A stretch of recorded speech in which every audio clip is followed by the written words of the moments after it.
Thanks for having me. I'm very happy to present my JAMAC paper titled Internal Migration and Education, the Role of OTG Support. In most developing countries, pension systems are poorly developed and provide only limited support for the elderly. The elderly highly rely on their children for OTG support. Frequently, children take care of their parents by living together with them. In fact, the co-resident rates are very high. For example, in rural China, about 65% of parents aged 60 or above lived with some of their adult children in 2010. And the figure for India is even higher, about 74%.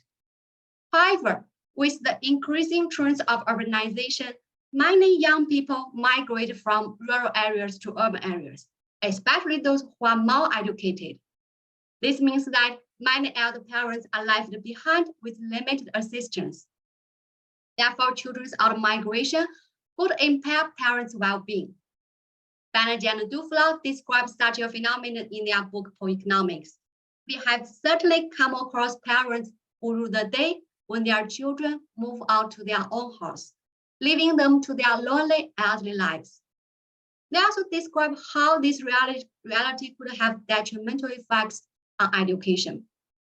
They also provide some anecdotal evidence. They describe how the parents of Nobel laureate Theodore Schwartz were reluctant to educate him because they wanted him to stay back on the farm. So in this paper, my research question is, do parents reduce educational investment in their children to limit the likelihood of children out-migrating? The reason why parents may want to do that is to increase the probability of that their children stay with them when they become elderly and provide in-person OTG care. More specifically, I explored Hukou reforms in China since 1990s as an exogenous shock to migration possibilities. Hukou is the household registration system that allows individuals whether they can live in rural or urban areas. Since 1990s, the system started being reformed to facilitate permanent rural to urban migration. The reforms were staggered across prefectures. The advocacy strategy I use in this paper is a diff in diff. First, I construct the measurements of relevant Hukou reforms for each prefecture or region based on the pre-existing migration flows. Then, for each individual, I exploit the exposure to Hukou reforms at a high school entry age, which is the most critical window of parents' decision on high school education. It varies across prefectures because individuals in different prefectures have a different set of destination prefectures, each with different levels of restrictions. It also varies across cohorts within a prefecture because the destination prefecture implemented reform at different points in time. This answers makes my analysis a diff in diff strategy. And the main outcome variable in this paper is children's high school enrollment. I studied whether relaxing migration restrictions affects educational investment of cohorts at high school entry ages. Just to preview the results, I found that reforms that facilitate migration substantially lower children's high school enrollment. A differential effect for cohorts at high school entry age is found. More specifically, if the migration restrictions are relaxed by 1 standard deviation, the probability of a child being enrolled in high school decreases by 0.1 standard deviation. Next, I provide evidence that are informative about the mechanism behind these results. Parents may do that to increase the probability that their children provide in-person OTG care. More specifically, I conduct the heterogeneity analysis. First, I compare parents who prefer, I conduct the heterogeneity depending on parents' living preferences. I found that the negative effect is larger for parents who prefer living near their children.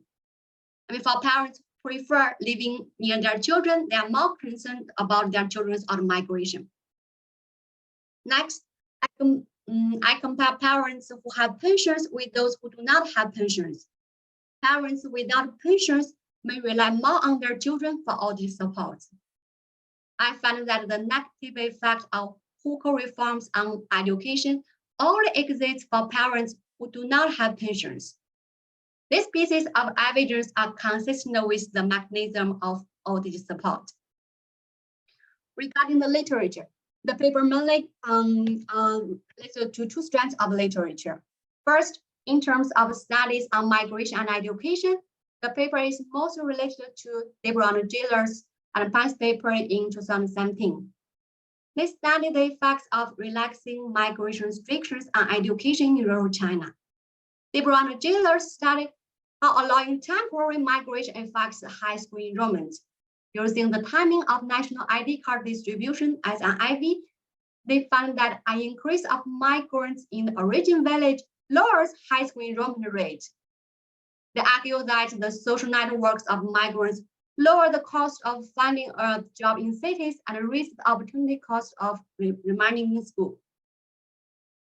Impair's paper, she evaluates how the change in the Hukou inheritance law in 1998 affect high school enrollment of rural young people.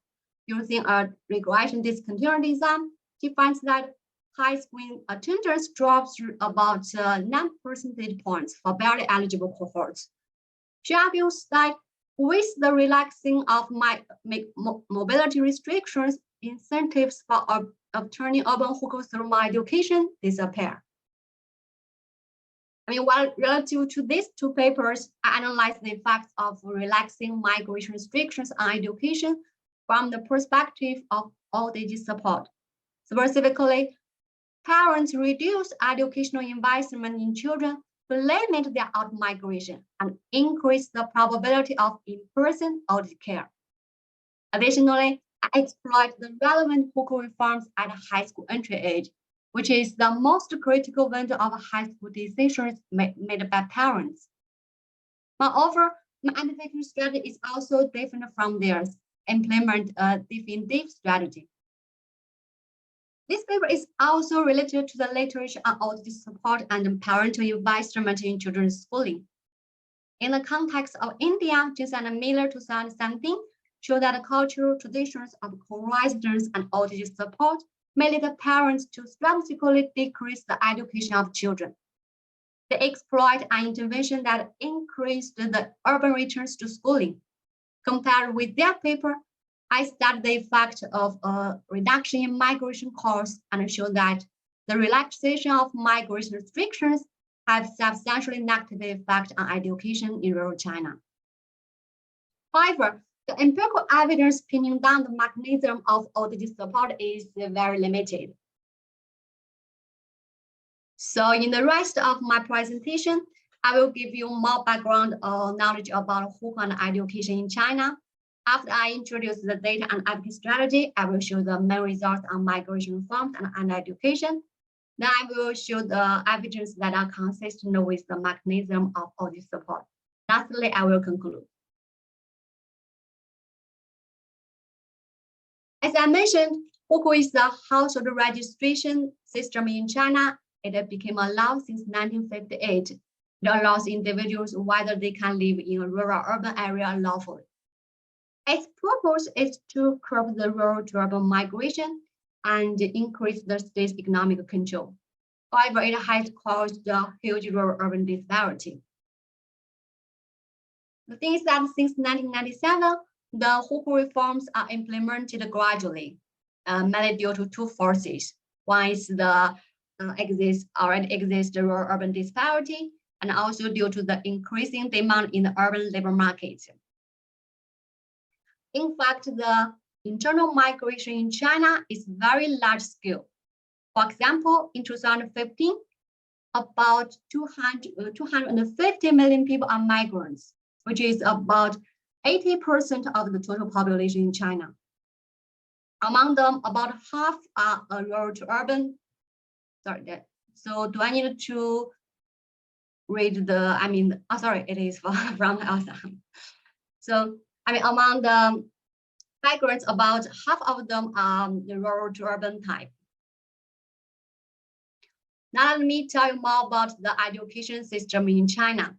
The system includes 6 years of primary schooling, 3 years of middle schooling, and followed by 3 years of high school, and then followed by higher education. The compulsory education law in China was issued since 1986. It requires 9 years of compulsory education. It states that the child can start primary school at age 6 or 7. So the ages 15 and 16 are very critical to the education, the high school education decisions made by parents. Even with the implementation of the compulsory education law, the high school enrollment rate in rural areas are still relatively low comparing to urban areas and the average high school enrollment rates. For example, in 2015, in China, the high school enrollment rate is about 87%.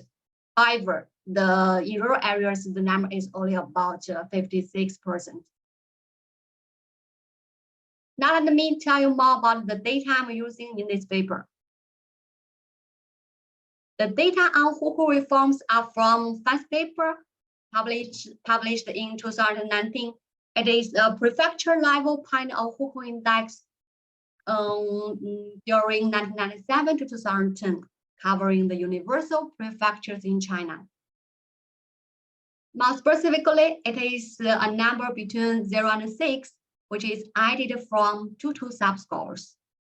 One is for the Hukou policies in the central part of a city, and the other one for the nearby areas within the city.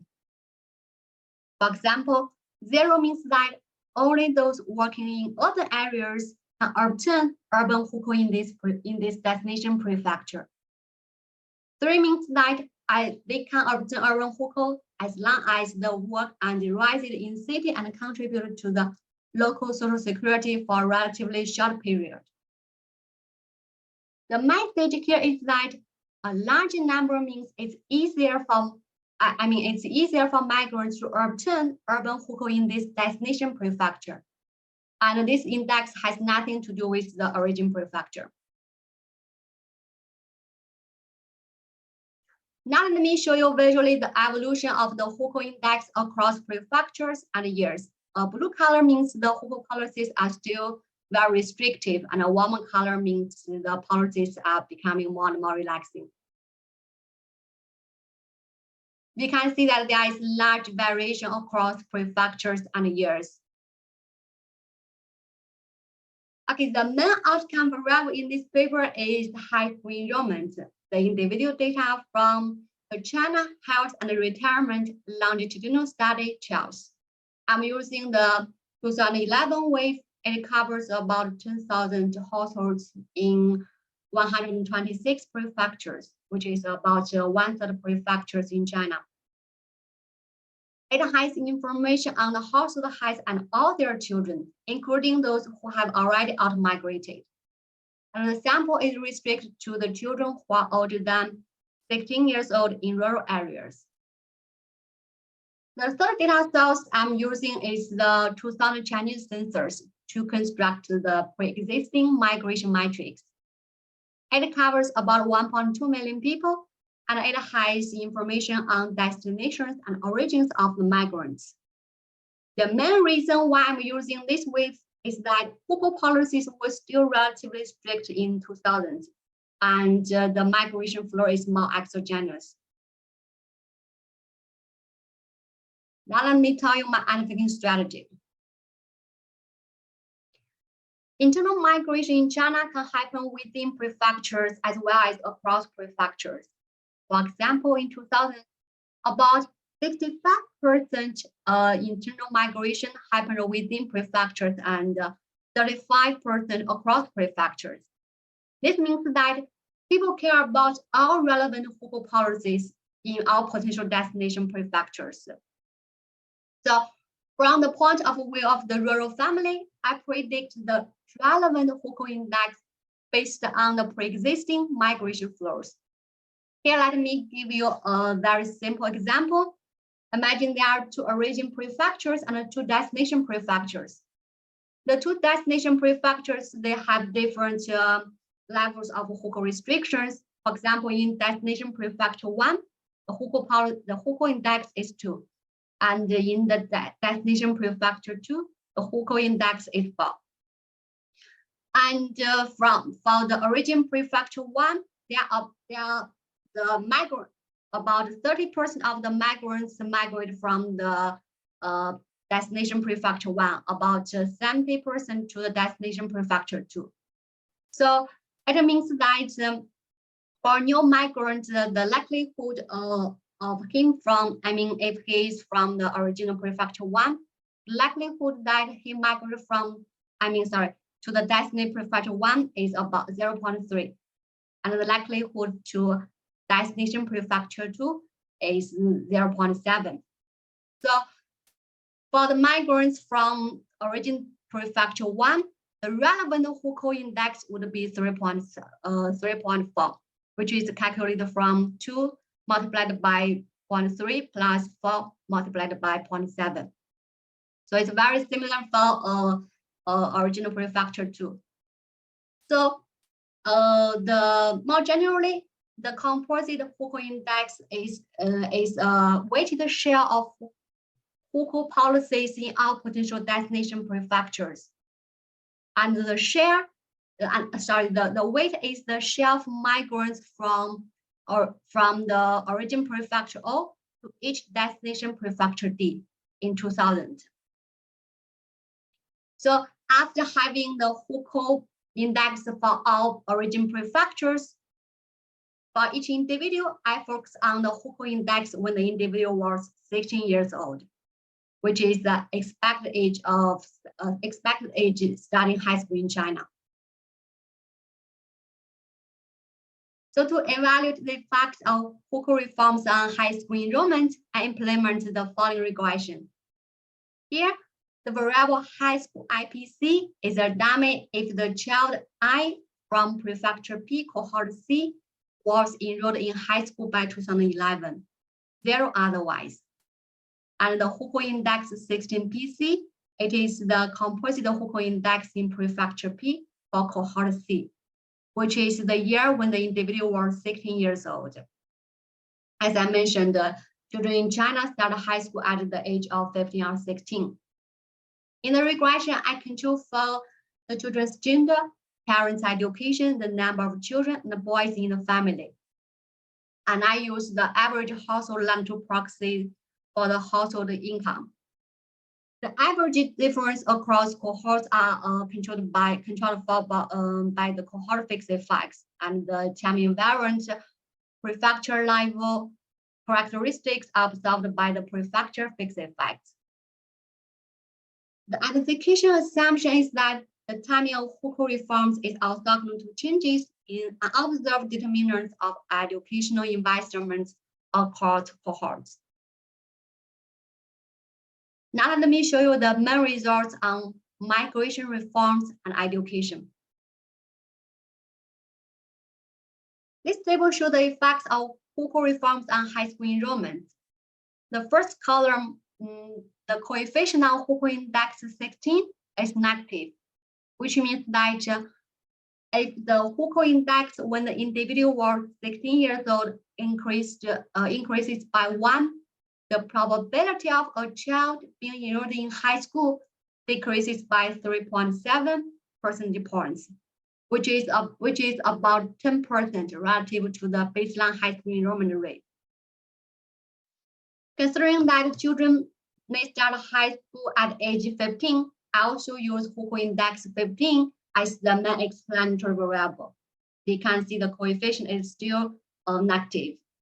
As a robustness check, I use the average Hukou index when the individual was 15 and 16 years old, and the results are showing common 3. We can see the results are very consistent. In terms of standardized coefficients, it means that if the Hukou index at age 16 are increased by 1 standard deviation, the probability of the child being enrolled in high school decreases by 0.1 standard deviations. Since children start high school at ages 15 or 16, Hukou reforms happen after high school entry age should have no effects on children's high school enrollment. So as a placebo test, I use Hukou index 17, 18, and 19 as the main explanatory variable. Just to clarify, this figure shows if the coefficient on the age of the Hukou reforms, and each coefficient is from a separate regression. We have a question from the chat. Sorry to interrupt you.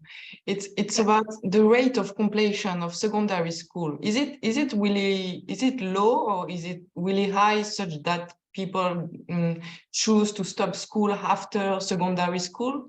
Because you only concentrate on high school, so you treat 15 as a critical threshold. Actually, in the paper I also checked the effects of reforms on higher education and primary education, and there is no effect. All right, thank you for your answer. Sure. So this figure shows that Hukou reforms do not affect the education of the post-17 cohorts, because they should have already, started high school and dropped out. This figure also provides validation evidence for the use of the Hukou index at age 16 as the main explanatory variable. When Hukou policies are becoming more and more relaxed, why parents invest less in children's high school education? One potential channel is the ODD support. The parents want to keep their children around when they become old.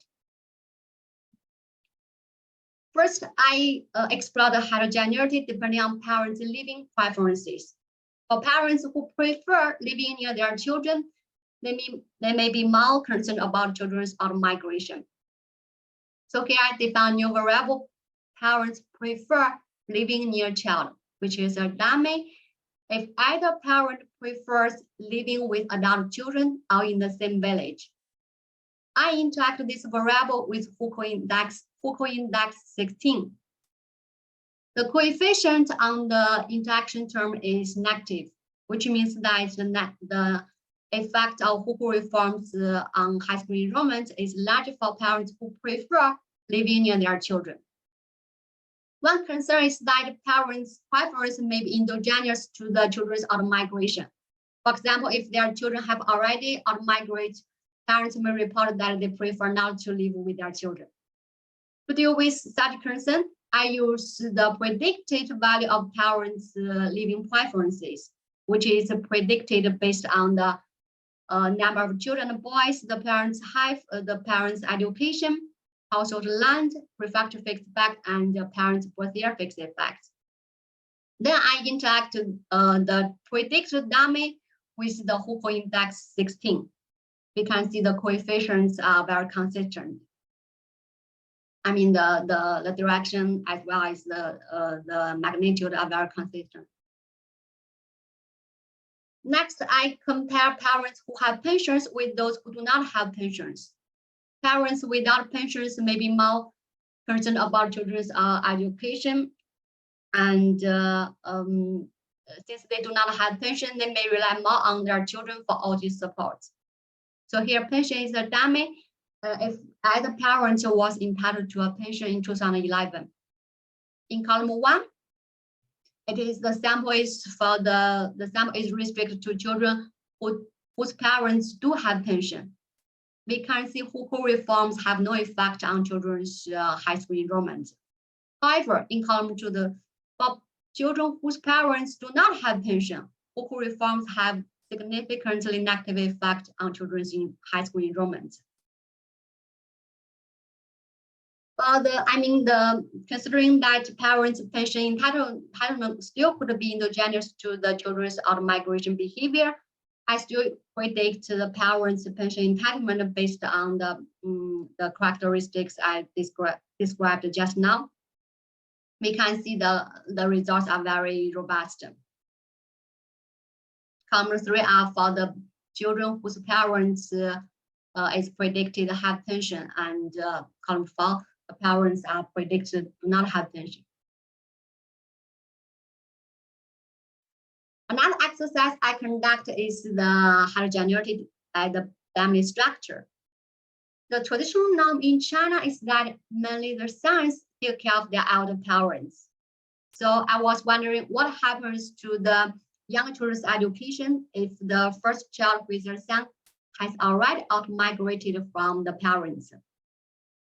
So here the variable is a dummy if the first child with their son lived in a different county from parents in 2011.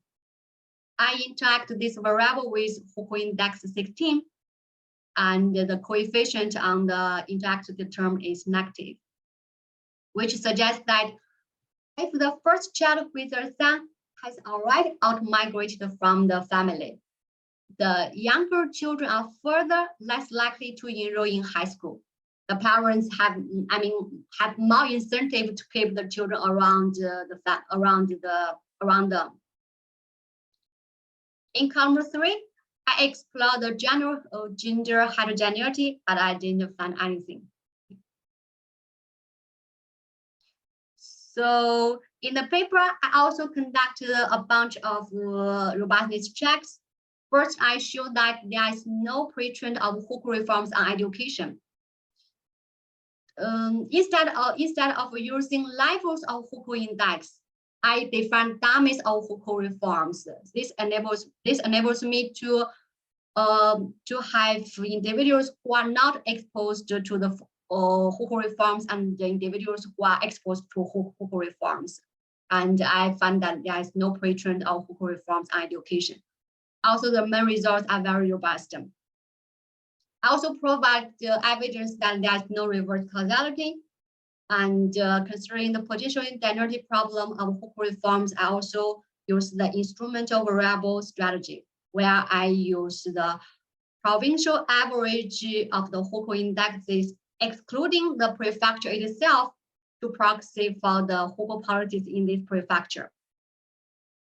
For the sake of time, I will not show this part. If you are interested, you can find more details in my paper. And one important conceptual framework in this paper is that education has a positive and a causal effect on the likelihood of out-migration. I think I still have time to show you more details for this part. So though this is documented in the literature that education has positive effects on migration, I provide validation evidence using my data in the context of China. More specifically, I exploit the staggered implementation of the compulsory education law, which was issued since 1986. As I mentioned, it requires 9 years of compulsory education, including 6 years of primary school and 3 years of middle school education. The child can start primary school at age 6 or 7. The individual data I'm using is still the child's 2011 wave. So the strategy I'm using is still a diff in diff. Here, yi is the migration outcomes, including the children's living distance from the parents, and a dummy whether the child live in a different county from his parents. The variable HCELPP, it is the child's age when the compulsory education law was implemented. And the cohort 17 was omitted as the baseline.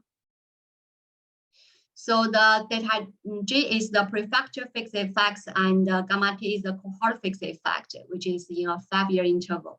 X are a bunch of control variables. So the beta K, the beta K would be the coefficient of interest, which captures the migration outcome behavior for this child comparing to the cohort who are 17 years old when the compulsory education law was implemented.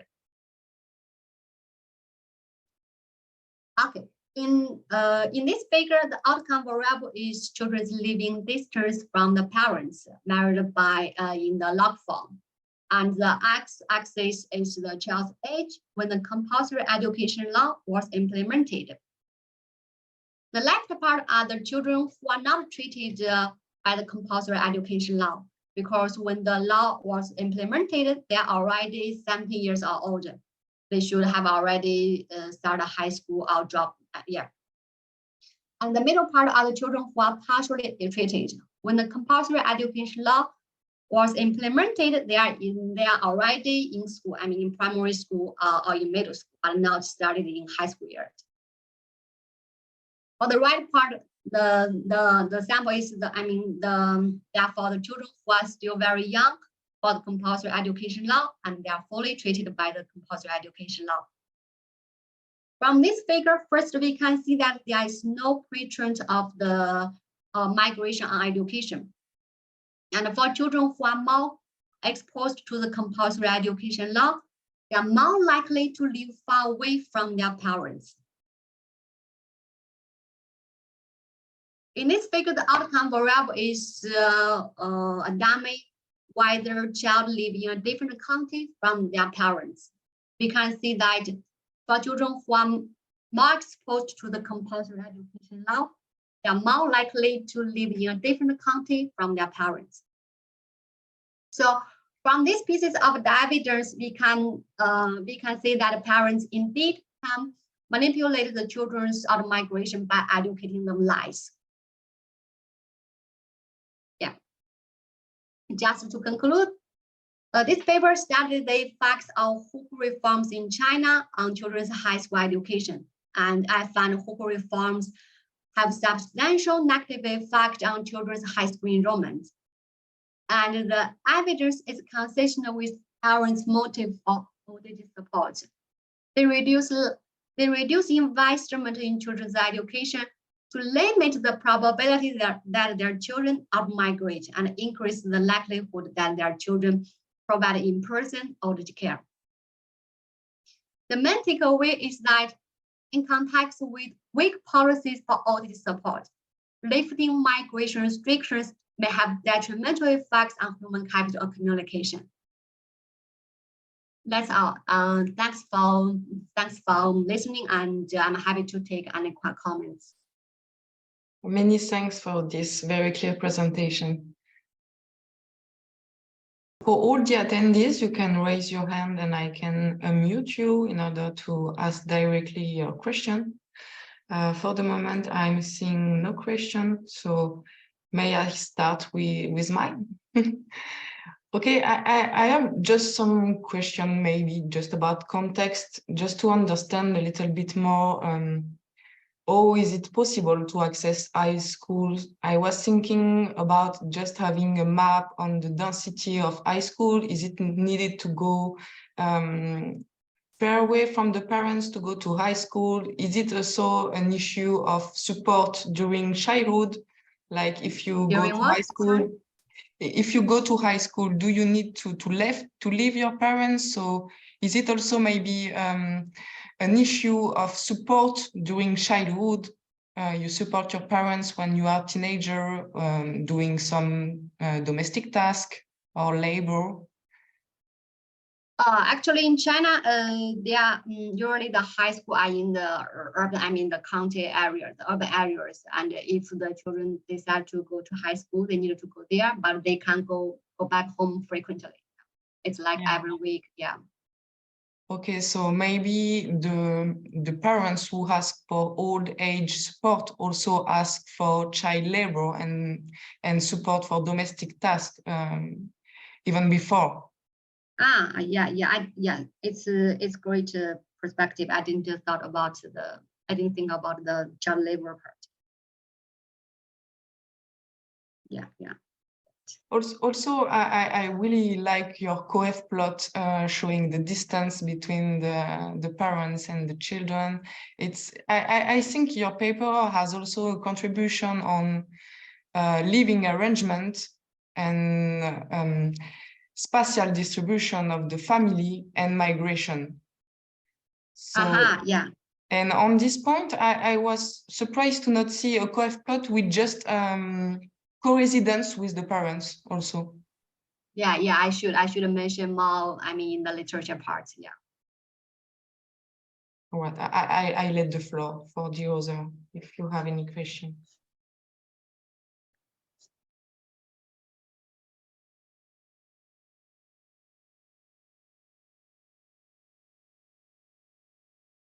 Okay, we have a question from Joel Machado, but he cannot unmute himself because he don't have a mic. He doesn't have a mic today. So I will ask for him. So it's two questions. The first one is, how common is temporary migration? Could parents not benefit from higher short-term remittances if they educate their children and still have children return when they are older? So the issue of remittances and migration. And okay, I let you answer this one. I will. Okay, yeah. Yeah, it's well documented that more educated children, they give more remittance to their parents. But I checked in my data, the monetary amount is very small, and it is far away from, hiring someone to take care of their older parents. So that's why I didn't analyze from two perspectives. Yeah. All right. Thanks. And the other question is, could you exploit heterogeneity in parents' age? For example, two groups, the older parents, the more this fear of losing caregivers might pop in. Yeah, it's interesting. Yeah, I didn't. Yeah, but yeah, thanks for the comments. I can implement this.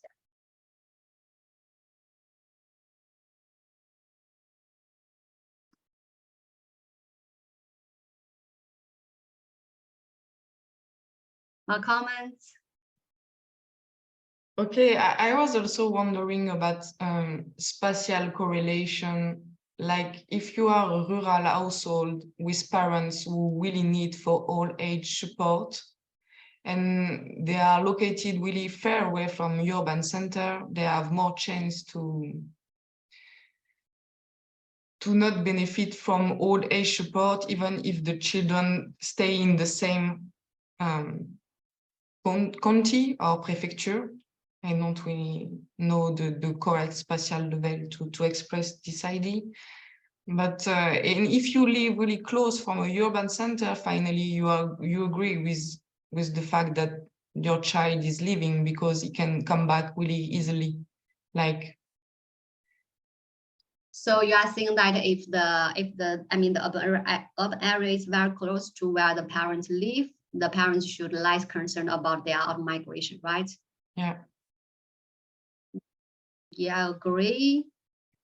I was thinking how to, I don't know how thin are your data. Maybe if you don't have GPS code, maybe it's impossible to check this kind of. Yes, I know. Actually, I know where if the children have already out migrated, I know where they live now.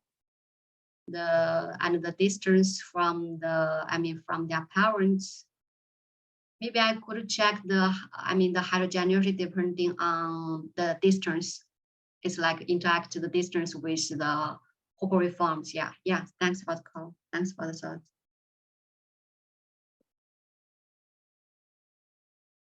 Okay, my last remark. Promise I stop.